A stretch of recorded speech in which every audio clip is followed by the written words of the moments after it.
우리가 지금까지 계속 살펴봤던 요한복음 7장, 이 요한복음 7장 말씀을 한 문장으로 말씀을 드리면 하나님의 말씀대로가 아니라 오로지 자기의 이익과 배부름만을 쫓아 신앙생활했던 사람들, 이렇게 말씀드릴 수 있겠습니다. 여러분, 그렇지 않습니까? 예수님의 동생들과 당시 유대인들, 그리고 당시의 종교 지도자들은요, 예수님께서 보이셨던 기적, 그리고 예수님께서 행하셨던 능력들을 보고 그분을 따라다니지 않았습니까? 열광을 하며 따랐습니다. 근데 이제 예수님께서 자기들의 필요를 채워주시지 않고 오히려 그들의 죄를 지적하시고 책망하시고 속히 회개하고 주님 앞으로 돌아오라라는 말씀을 선포하시자, 그렇게 열광하며 예수님을 따라다녔던 것도 멈추고 오히려 예수님을 죽이자고 예수님을 향해서 칼을 겨누는 것을 우리가 살피지 않았습니까? 또한 지난 시간에 살펴본 대로 그들은 율법으로 자신의 약함을 발견하고, 진짜 우리는 하나님 없이는 안 되는 연약한 존재구나, 우리는 구제불능이구나, 그렇기 때문에 죄인된 나에게 진짜 하나님이 필요한 것이구나, 이런 마음으로 하나님 앞으로 더 가까이 나아가기보다도, 즉 율법으로 자기 자신을 하나님 앞에 바로 세워 나가기보다도 오히려 율법으로 다른 사람을 정죄하고 비난하며 다른 사람을 올가매는 터무니없는 행동을 하다가, 그리고 결국 그 율법으로 예수님마저도 죽이려고 하는 만행을 저지르지 않았습니까? 그렇게 행함으로써 예수님으로부터도 너희는 너희 믿고 싶은 대로 믿지 말고 말씀대로 믿어야 된다, 이런 책망의 말씀을 들어드렸습니다. 오늘 우리가 살펴볼 본문의 말씀 역시도 같은 맥락의 말씀입니다. 요한복음 7장 말씀 중에서도 가장 핵심이 되는 말씀이 오늘 본문의 말씀인데, 오늘 말씀에서는 초막절의 주인 되시는 예수님은 온데간데 없이 그냥 자기들이 만들어 놓은 전통으로 오히려 예수님을 성전에서 내쫓아버리는 유대인들의 만행을 지적하시는 말씀이 나타나고 있습니다. 이와 관련된 말씀들을 함께 살펴보면서 하나님께서 허락하시는 하나님의 은혜를 받도록 하겠습니다. 말씀을 듣는 동안 말씀을 깨닫는 지혜와 하나님께서 부어주시는 특별한 은혜가 이 자리에 함께한 모든 분들과 또 온라인으로 함께 예배드리고 있는 우리 엘림에 속한 모든 성도님들 가운데 가득 풍성하게 차고 넘쳐날 수 있기를 주님의 이름으로 축원합니다. 자, 우리 오늘 본문 37절 말씀을 우리 다시 한번 읽어보도록 하겠습니다. 37절 같이 읽겠습니다. 명절 끝날 곧 큰 날에 예수께서 서서 외쳐 이르시되 누구든지 목마르거든 내게로 와서 마시라. 아멘. 자, 여러분, 말씀을 보시면 명절 끝날 곧 큰 날이라는 표현이 나타납니다. 여기에서 나타나고 있는 명절은 요한복음 7장 말씀을 살피면서 언급을 했듯이 초막절 명절을 가리킵니다. 그러니까 이 7장 배경이 초막절을 배경으로 하고 있다라는 거죠.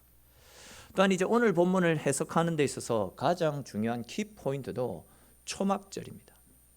자, 그렇다면 오늘 본문을 제대로 이해하기 위해서는 당연히 초막절이 어떤 날인지를 제대로 알아야 되지 않겠습니까?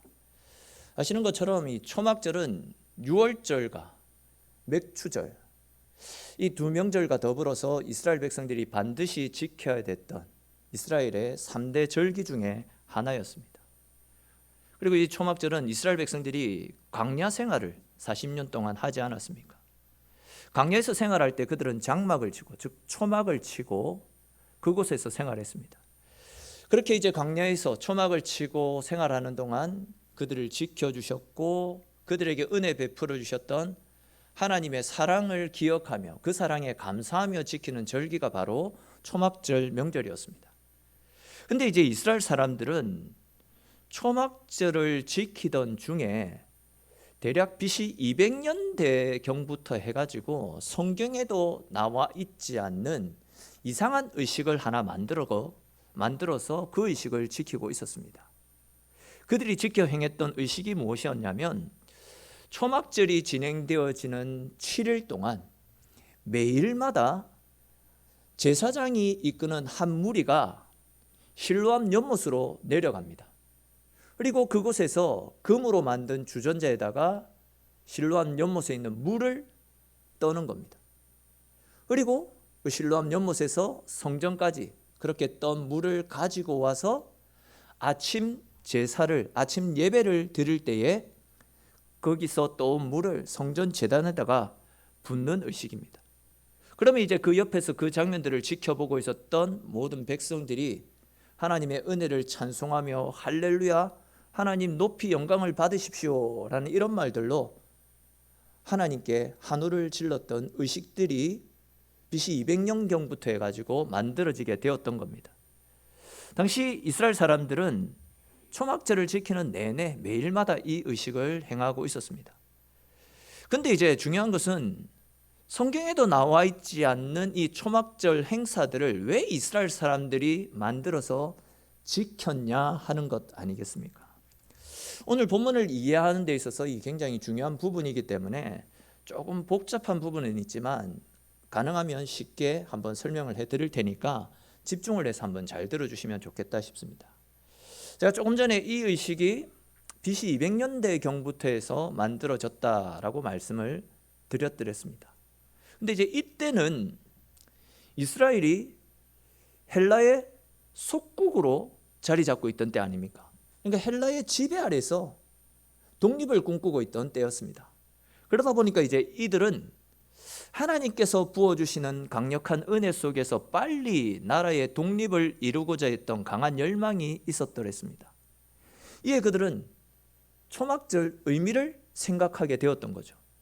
초막절은 광야 생활을 하는 동안 그들을 지켜주셨던 하나님의 은혜에 대해서 감사하며 지키는 절기였다라고 말씀을 드렸습니다. 근데 이제 그들이 광야에서 생활하던 동안 받았던 많은 은혜들 중에서도 하나님께서 반석에서 물을 내심으로 그들이 광야에서 목이 마르지 않도록 풍성한 물을 베풀어 주셨잖아요. 200만 명이 넘는 그 많은 사람들이 광야에서 생활하는 동안 목이 마르지 않고 살아갔다. 이 불가능한 일이거든요. 근데 하나님께서 그 일을 베풀어 주셨던 거죠. 이에 그들은 그 은혜를 기억하며 초막절 명절을 지켰다라는 겁니다. 즉 하나님께서 마른 광야에서 우리에게 마실 물을 주셨기 때문에 우리들이 살 수 있었던 것처럼 지금 우리들이 헬라의 속국, 헬라의 노예가 되어서 광야도 같은 삶을 살고 있지만 이런 우리들에게 하나님께서 부어주시는 은혜의 샘물이 넘쳐난다면 우리는 이 속국에서 속히 벗어나서 자유로운 삶을 살 수 있을 것이다. 당시 이스라엘 사람들은 이런 생각을 가지고 있었다라는 겁니다. 여기까지 이해가 되시죠? 이해가 되시죠? 예. 자, 그리고 이제 또 한 가지 중요한 것이 있는데 제가 이 부분을 한번 몇 번 말씀드린 기억이 있는데 에스겔 시대 때에 이스라엘 백성들의 심각한 죄로 말미암아 하나님께서 성전을 버려두고 떠나가시는 장면이 나타납니다. 하늘에서 마차가 내려와서 하나님을 모시고 성전을 떠나가는 장면이 에스겔서에 나타납니다. 제가 몇 번 말씀드린 기억이 있습니다. 그렇게 하나님의 영광이 성전에서 떠나가니까 어떤 일들이 일어나겠습니까? 예루살렘 성전이라든지 이스라엘은 그야말로 영적인 암흑 시대를 살아가게 되었던 겁니다.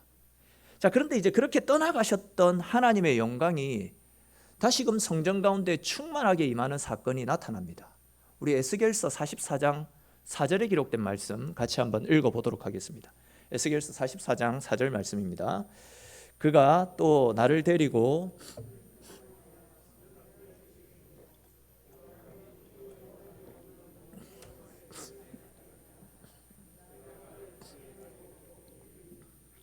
아멘. 자, 이렇게 이스라엘의 죄로 인해서 성전을 떠나가셨던 하나님의 영광이 다시 성전을 가득 뒤엎게 되었습니다.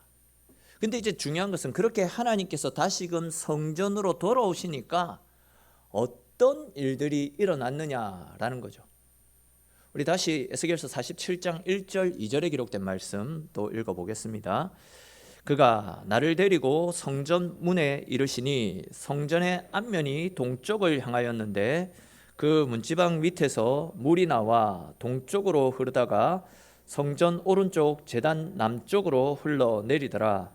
그가 또 나를 데리고 북문으로 나가서 바깥길로 꺾여 동쪽을 향한 바깥문에 이르시기로 본즉 물이 그 오른쪽에서 스며 나오더라. 아멘. 자, 보시면 하나님께서 다시금 성전 가운데 찾아오시자 성전에서 은혜의 샘물이 흘러나오게 되고 성전을 거룩히 적시게 되는 장면이 나타나죠. 그리고 우리가 읽지는 않았지만 우리 잘 아는 에스겔서 47장 이후의 말씀에 쭉 보시면 성전에서 흘러나온 물이 성전 문지방을 타고 세상 가운데 흘러가게 됩니다. 그렇게 하나님께서 주시는 은혜가 성전 문지방을 타고 세상 가운데 흘러나가자 죽어있던 돼지가 살아나고 바닷속에 생물이 다시금 회복되어지고 죽어있던 온 천지가 다시금 되살아나는 기적들이 나타나지 않았습니까? 자, 그런데 이것은 사실 예수님 시대 때에 예수님이 죽으시고 성령께서 오셔서 성령께서 부어주시는 은혜를 미리 가르쳐 주시는 말씀인데, 당시 헬라의 속국이 되어서 생활했던 이스라엘 백성들은 이 에스겔서 말씀을 가지고 어떻게 해석을 했냐면, 성전에서 다시금 물이 흘러 넘쳐나야지만 우리들도 다시금 회복할 수 있다. 성전에서 물이 넘쳤을 때에 이스라엘 땅이 온 세상이 회복되었던 것처럼 성전에서 다시금 물이 넘쳐나면 우리도 회복될 수 있을 것이다. 그렇게 되면 찬란했던 다윗 왕국, 찬란했던 솔로몬 왕국의 영광을 다시금 회복하게 될 것이다. 이런 생각들을 품게 되었던 것이죠. 이에 이스라엘 사람들은 초막절을 보내면서 하나님께서 마른 강야에서 마실 물을 주셨기 때문에 그들이 강야 생활을 헤쳐나갈 수 있었던 초막절의 의미도 되새기면서, 또 한편으로는 성경에 예언된 메시아를 우리에게 보내주셔서 그 메시아를 통해서 다시금 성전에서 은혜의 샘물이 흘러나오게 하셔서 헬라의 핍박 가운데서 살고 있는 우리들의 영혼과 이스라엘 땅을 다시금 회복시켜 주십시오. 바로 그런 의미를 담아가지고 초막절이 되면 7일 동안 매일마다 계속해서 실로암 연못으로 가서 그곳에서 물을 퍼서 성전 제단에다가 물을 붓는 의식을 가졌던 겁니다. 어떻게 보면 이거는 성경대로가 아니라 말 그대로 샤머니즘적인, 어떻게 보면 미신적인 행위들을 그들이 계속 행하고 있었다라는 거죠. 이런 초막절 행사가 BC 200년대경부터 시작해서 로마에 의해서 이스라엘이 완전히 멸망하는 AD 70년경까지 거의 300년 이상 계속해서 진행되어졌던 일이었고, 또 이 예식은 예수님 당시에도 이스라엘 사람들이 초막절을 지키면서 행했던 행사 중에서 단연 으뜸되는 최고의 행사 중에 하나였습니다. 자, 그러니까 이 초막절 행사는 이스라엘 백성들이 광야에서 생활하는 동안 반석에서 나왔던 샘물을 통해서 그들을 지켜주시고 구원해 주신 하나님의 은혜를 생각하면서 지키는 절기고, 또 훗날 메시아를 통해서 누리게 될 영원한 은혜들을 기대하면서 행해졌던 행사였습니다.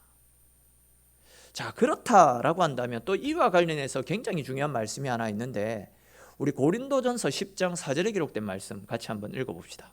고린도전서 10장 4절 말씀입니다. 같이 읽겠습니다.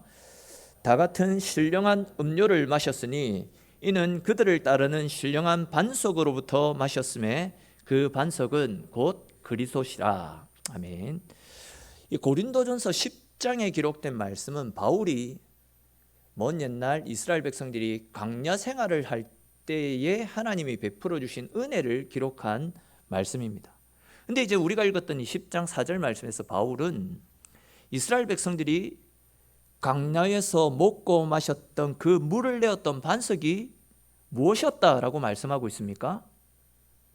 그렇죠. 예수 그리스도였다라고 분명히 말씀하고 있습니다. 그러니까 이제 이스라엘 백성들이 광야에서 생활하는 동안 그들이 목마르지 않도록 반석에서 물을 내셔서 그들을 구원하시고 살려주신 분이 예수님이셨다라는 말씀입니다. 또 이제 에스겔서 47장에서 말씀하고 있는 성전에서 흘러나오는 물 역시도 앞에서도 말씀드렸듯이 훗날 예수님을 통해서 교회가 세워지고 그 교회 가운데 성령의 충만한 은혜들이 흘러차고 넘쳐나서 교회를 통해서 성령 하나님의 은혜를 통해서 온 세상이 복을 받게 되는 영광스러운 교회 시대, 성령 시대를 가르쳐주는 말씀입니다. 자, 그렇다라고 한다면 여러분, 당시 이스라엘 백성들이 초막절 가운데 행했던 그 축제들에 있어서 그 축제의 주인공은 결국 누구를 가리키는 겁니까? 그렇죠. 그들이 행했던 그 의식의 진짜 주인공은 예수님이었다라는 겁니다. 예수님이 바로 그들이 초막절 동안 그리고 매일마다 7일 동안 계속해서 행했던 실로암에서 물을 떠서 성전의 제단에 붓고 기뻐 노래했던 그 축제의 주인이었다라는 거죠. 그런데 보시면 그들이 그렇게 노래하고 환호했던 초막절의 진짜 주인공이 지금 어디에 있습니까?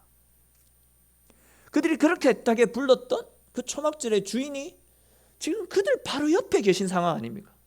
예수님이 그들 가운데 찾아오신 상황입니다.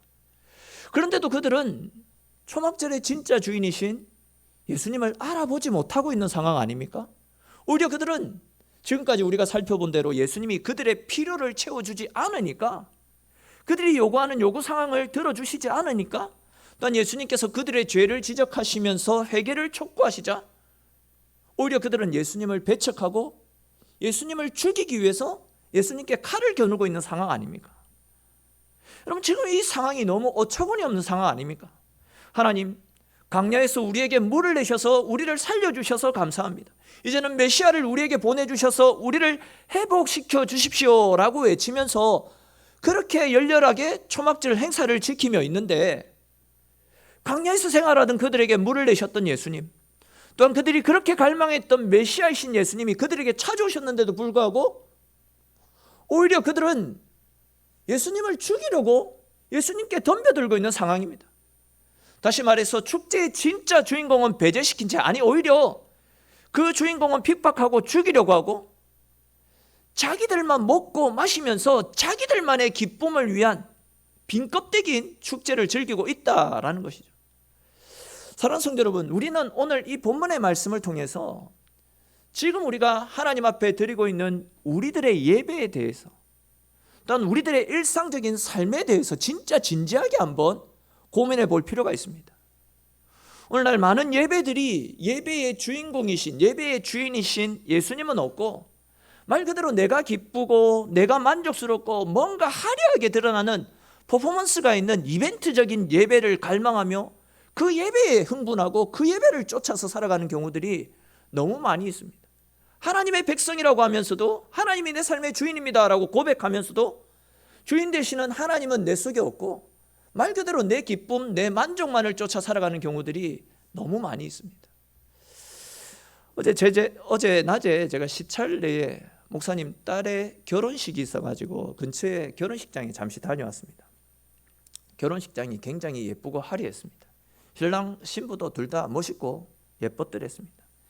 웨딩드레스도 지난 화려한지 눈이 부실 정도였습니다. 또 코로나 상황이 많이 잠잠해져서 그런지 모르겠지만 사람이 미어 터질 정도라서 앉을 자리가 없어가지고 뒤에 서 있던 상황이었습니다. 서서 이제 주례를 들으니까 주례도 들려오지 않습니다. 근데 이제 마침 그때 아는 분이 오셔가지고 나중에 다 마치고 가게 되면 식당이 미어 터져서 복잡할 수 있으니까 지금 내려가서 밥을 먹자라고 하시길래 내일 줄 준비도 하고 해야 돼서 식당에 내려가서 밥을 먹고 있었습니다. 그렇게 이제 한참 밥을 먹다가 이제 예식을 다 보고 내려온 분들이 하는 이야기를 옆에서 본의 아니게 듣게 되었는데, 그분들 이야기가 대충 이런 겁니다. 신랑 신부 너무 예쁘더라. 나도 결혼할 때 여기에서 했으면 참 좋겠다. 특성이 너무 좋더라. 이런 이야기들을 계속 주고받는 겁니다. 근데 여러분, 결혼식을 할 때 있어서 가장 중요한 것이 무엇이라고 생각합니까? 교회 예식으로 말고 그냥 우리가 일반적으로 행하는 이 결혼 예식에 있어서 가장 중요한 것이 무엇이라고 생각합니까? 단연 신랑 신부의 혼인 서약 시간과 그리고 두 사람의 혼인이 합법적으로 이루어졌다라는 것을 발표하는 송원 선언문 시간이 아닐까 생각됩니다. 주례사가 길든 짧든, 그 주례사가 지루했던 명쾌했던, 누가 축구를 부르든, 또한 결혼식장이 호텔이었던 아니면 마을회관을 대여해서 했던, 그것이 아니면 또 예물을 뭘로 했던 그런 것과 상관없이 신랑 신부의 서로 믿고 의지하며 평생을 죽을 때까지 함께 하겠다라는 그런 결혼 서약과 두 사람의 결혼이 성립되었음을 알리는 성혼선언. 결혼식에 있어서 이것보다 더 중요한 것은 없습니다. 그런데 이제 많은 사람들이 결혼식에 참석해서 겉으로 포장되어 있는 결혼식장 분위기, 또 웨딩드레스 또는 하객 숫자, 특송, 결혼식 예물, 이런 것들을 신경 쓰거나 아니면 뭐 옆에 있는 사람들과 잡담을 한다고 진짜 중요한 결혼식장의 클라이막스인 혼인선언문과 또 성혼선언문을 놓치는 경우들이 허다하게 많습니다. 어제 제가 결혼식에 갔다가 돌아오는 차 안에서 저 역시도 한번 생각을 해봤습니다.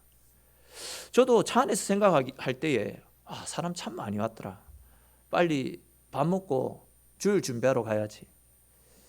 이런 거 생각한 거 말고는 결혼식장에서 제가 한 게 없더라고요.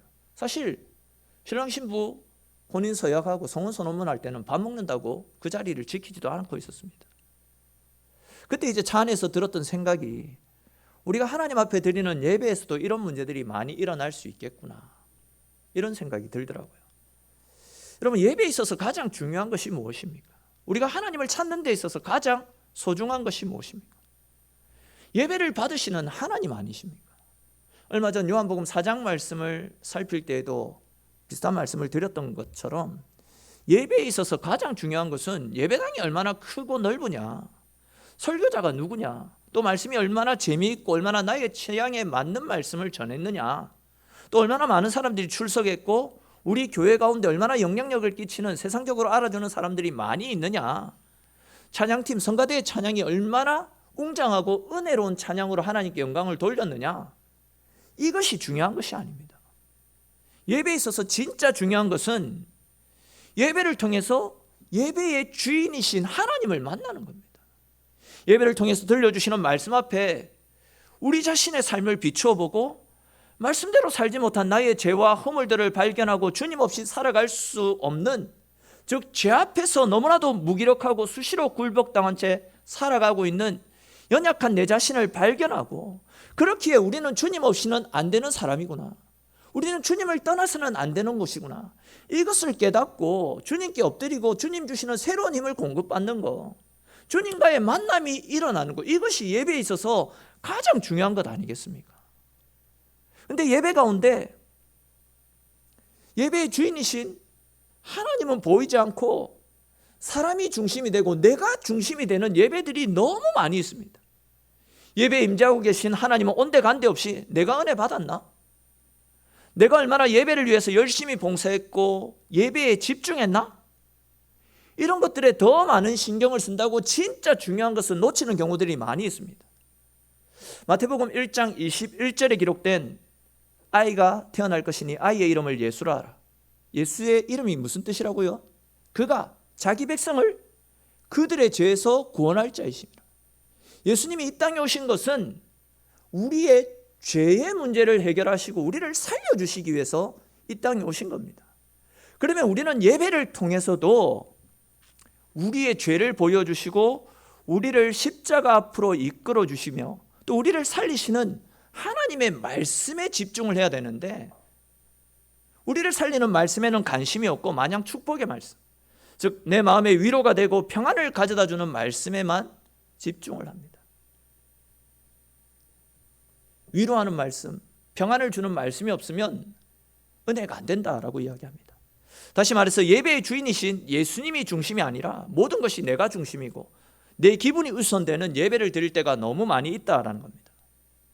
여러분, 근데 기억하셔야 됩니다. 예배는 내가 위로받기 위해서 또 내가 이루고자 하는 뭔가를 얻기 위해서 드리는 것이 아니라 예배는 내가 살기 위해서, 말씀으로 내 영혼이 살아나기 위해서 하나님을 찾는 것, 그것이 예배임을 믿으시기를 바랍니다.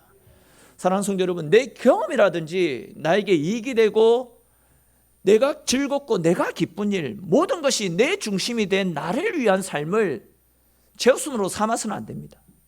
다시 말해서 예배든 나의 일상생활이든 정작 예배와 우리 인생의 주인이신 예수님은 계시지 않고 내가 중심이 되고 내 만족, 내 기쁨을 위한 일들이 우리의 삶 가운데 너무 많이 있습니다.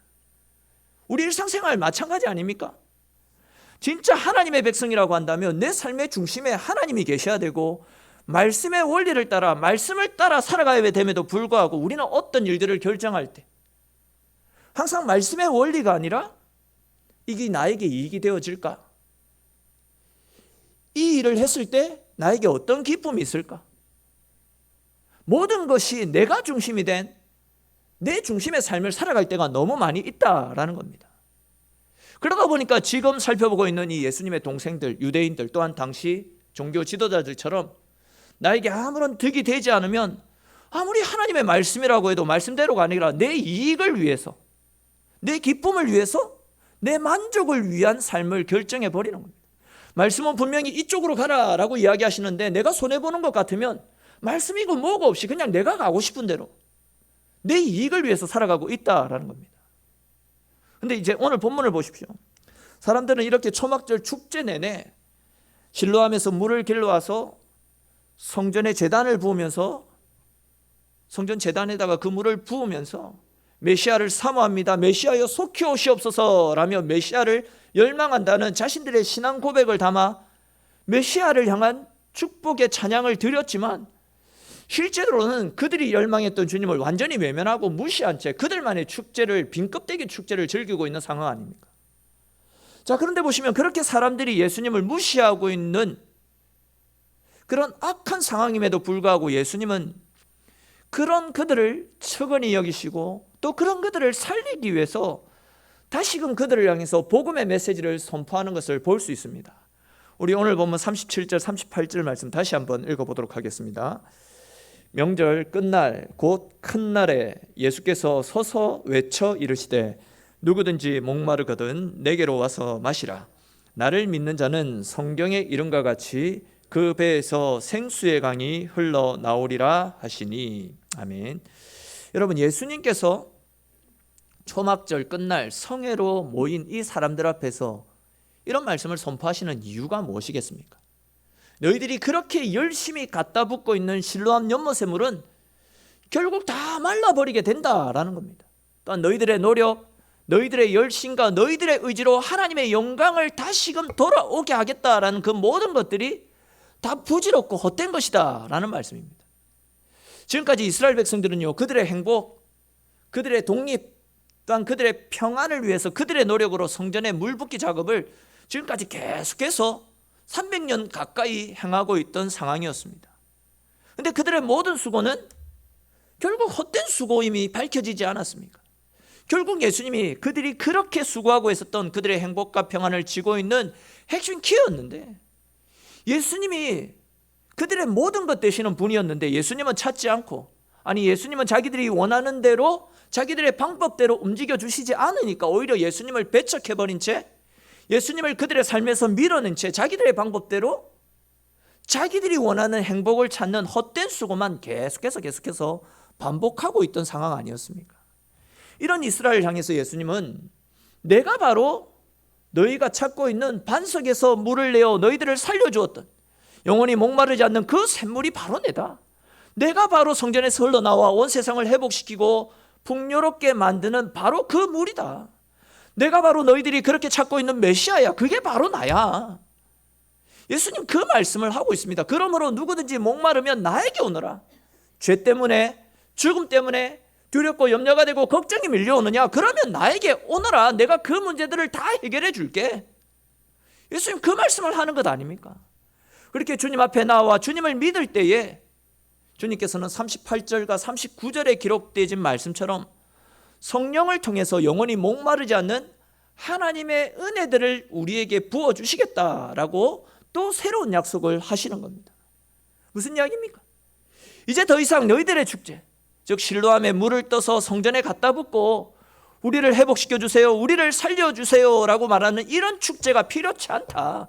이제 곧 나를 믿는 자들을 위해서 성령께서 오실 것인데 그 성령을 통해서 너희들의 심령이 되살아나고 너희들이 그렇게 갈급해했던 하나님의 은혜가 영원히 목마르지 않는 하늘 평안으로 너희 가운데 찾아올 것이고, 너희는 영원히 하나님의 은혜를 누리게 될 것이며, 성령께서 부어주시는 은혜를 통해서 너희들 뿐만이 아니라 너희의 주위와 온 세상이 복을 받아 누리게 될 것이다. 예수님 지금 이 약속의 말씀을 하고 있는 겁니다. 그러므로 여러분, 이제 우리는 더 이상 인간적인 방법, 나의 노력대로 살아가는 삶을 온전히 내려놓고 어떤 상황 가운데서도 하나님께서 우리에게 들려주시는 말씀 앞에 순종하고 말씀대로 살아가는 믿음의 삶을 살아갈 수 있기를 축원합니다. 이러한 주님의 말씀을 믿음을 가지고 살아가게 될 때에 성령께서 우리의 삶을 영원히 마르지 않는 하나님의 은혜로 풍성하게 채워주실 것이고, 또한 성령 하나님께서 허락하여 주시는 생수의 은혜가, 성령의 은혜가 풍성하게 차고 넘쳐나게 될 때에 우리는 감당할 수 없는, 세상은 알 수도 없는 엄청난 하늘의 축복들로 어둠의 시대, 불가능의 시대도 능히 헤쳐나가게 될 줄로 믿으시기를 바랍니다. 오늘 함께 나눈 이 말씀을 따라 우리의 인생은 실로암에서 물을 떠서 퍼붓는 것처럼 우리의 노력, 우리의 수고, 우리의 행위로 말미암아 세워지는 인생이 아니라 오직 예수 그리스도께서 찾아오시고 성령의 능력을 힘입을 때 그것이 우리의 힘과 능력이고 우리의 모든 것 되어진다라는 사실을 꼭 기억하셔서 언제나 우리 주님께 소망을 주시고 주님만을 바라보며 주의 말씀 앞에 순종하며 주님 뜻대로 살아가심으로 날마다 하나님이 부어주시는 은혜 속에서 승리의 삶을 살아가시는 저와 여러분들의 삶이 될 수 있기를 주님의 이름으로 간절히 축원합니다. 오늘 주신 말씀들을 생각하면서